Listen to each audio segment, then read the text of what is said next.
মৌলা, তোমার রহমতের সামনে আমার গুনার তো কোনো অস্তিত্ব নাই মৌলা। আমার গুনাহ না হয় পাহাড় পরিমাণ হবে, বেশি থেকে বেশি আসমান পরিমাণ হবে, না হয় পুরা পৃথিবী পরিমাণ হবে।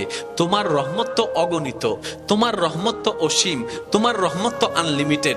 এবার রব্বে করিম বলে, তাহলে ঘাবড়াস কেন, তাহলে মন ছোট করস কেন? আরে গুনাহ করেছো তো করেছো, কি হয়েছে?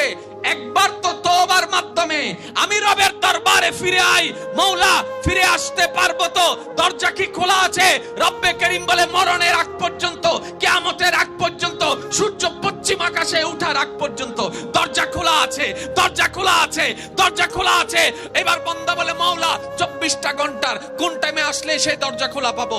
রব্বে করিম বলে, আরে ব্যাংকের দরজা খোলা থাকে নির্দিষ্ট সময়ে, অফিস আদালতের দরজা খোলা থাকে নির্দিষ্ট সময়ে, এমনকি ঘরের দরজাও খোলা থাকে নির্দিষ্ট সময়ে, এর বাইরে যাই না। কিন্তু তোর রবের দরবার এমন একটা দরবার, 24টা ঘন্টার যেই কোনো মুহূর্তে তুই আসবি, তোর রবের দরবার তোর জন্য খোলা থাকবে। সুবহানাল্লাহ।